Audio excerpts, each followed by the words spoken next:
What's going on, everybody? Welcome back to Geek City, and today we're going to be looking at the Green Lantern Kyle Rayner Yep.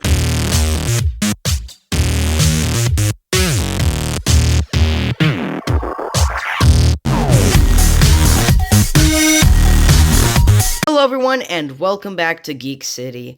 And today we're looking at a book that I was very excited to get, and this is the Kyle Rayner Rising Compendium. I had it on my list, and I got it for Christmas, and it's so cool. And so today we're going to, oh my lord, okay, since it's not an omnibus, I guess it makes sense. We'll look at it like this.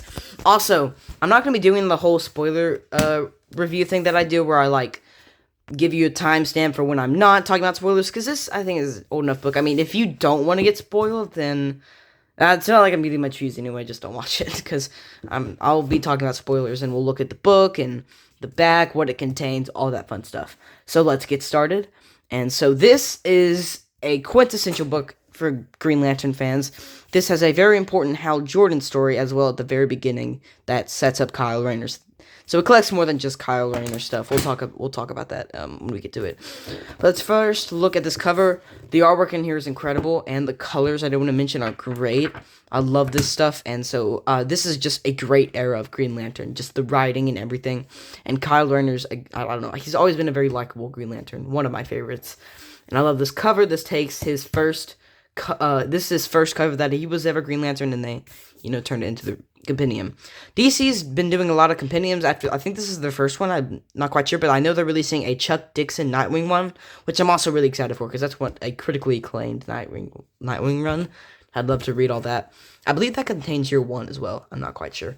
But this is written by Ron Mars, Daryl Banks.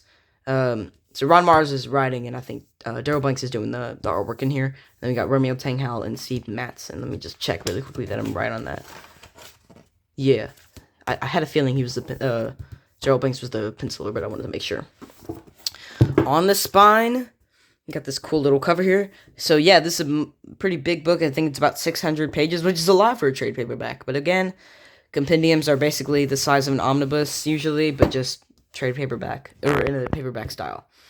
So if you want to read all that, I guess you can pause it. Got this great cover here. We got Parallax, or Hal Jordan. Again, we'll talk about how this happens, and then Kyle Rayner there. This book is, yeah, there's the QR bar tag. So this is $60 in the U.S. and then $79, or, $78.99, but, I mean, that's $79 in Canada.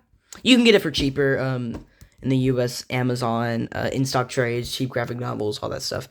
So it collects Green Lantern Volume 3, 0, 48 through 65, Damage 16, Dark Stars 34, Guy Gardner Warrior 27 and 28, the new Titans 116 through 117, 124, 125, and Rebels 94 issue 1, featuring the epic origin that changed comic book history and introduced one of DC's greatest heroes.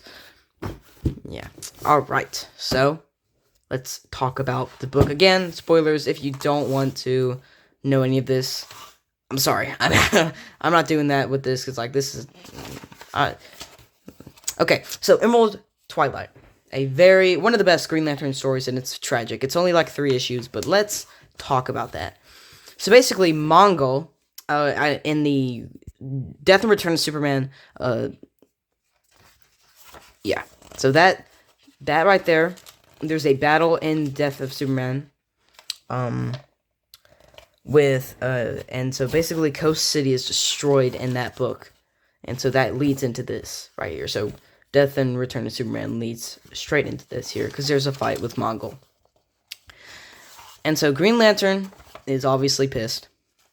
So this leads into him fighting, and he gets all these lanterns, and kind of destroys Oa in a way. Like, lanterns are doomed. Like, it's not good. It's not going well. But this artwork, and again, the colors in this book are beautiful. So, like, look at all this. Let me show you some more. Like, look at all this. I love this. The greens and all that are great. All right, so yeah, like issue 2 here, where he fights a ton of the great Green Lanterns, and so it ends where one of the rings. Hold on. Yeah. One of the rings goes to Kyle Rayner in this issue right here. is issue 51. This is when he gets, or he has the ring at the end of that one, but you get the idea. He has his girlfriend too, who is kind of important. And this created a lot of controversy, and we'll talk about how controversial she was. I forgot her name, so I'm not even gonna bother.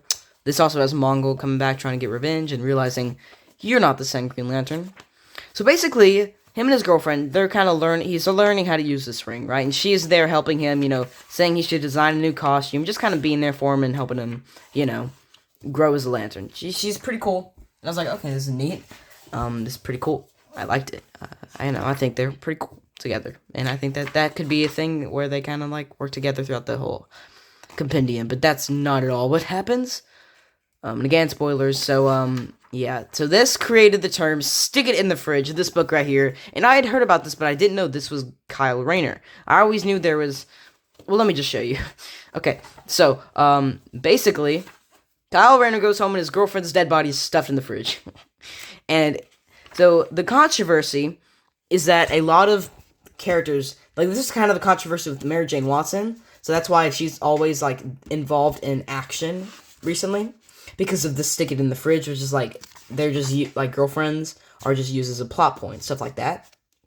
And so that, I personally, number one, I do think Kyle Rayner never really acknowledges this, he's mad at first, and then he just kind of, shrugs it off for the rest of the book. That's pretty traumatizing, I'd say, but he kind of does shrug it off. But, I wouldn't say she didn't do anything. If you read the book, she is there, with him, the whole time. She's all throughout the book for the time she's there. So I wouldn't say that. I'd just say she wasn't there for very much, so it looks like she didn't do anything. But for the time she was there, I'd say she did some stuff. This also does have a lot of, a few 0 Hour, the tie-ins, because this was... eventually, you have the 0 Hour event, so he's obviously connected into that. And again, these colors, this 90s goodness, this is very 90s, and you can just tell. Look at all these beautiful colors, and yeah. Let's see if there's anything in the back. Are there any, oh, yeah, look at all that. Okay. I don't know if there are any, extras. I honestly haven't, yeah, there's not, okay. But, that's okay, because this book's great. So, yeah. This is a really cool book. I really, really liked reading this. I thought this was a lot of fun. I like Green Lantern, but my collection of Green Lantern books is a one trade paperback. So eventually I wanted to pick this up, then I'm going to try to get the Jeff Johns omnibuses one day, and, I'm slowly going to start trying to increase that collection. It's going pretty slow. Maybe one day I can do a reading order, but that will be a while, because I'm not even close to, collecting all that. So, yeah. Alexandra, I think, is his girlfriend. But it just feels like she was kind of, I don't know. Okay, so, this video isn't very crazy long, because it's not, an omnibus or anything. But I just wanted to talk about this here. So I hope you guys enjoyed. Please consider liking and subscribing. Let me know what you think of this compendium. And I will see you guys next time. I always forget to say stay geeky. I'm trying to make that a thing. I keep forgetting. And stay geeky.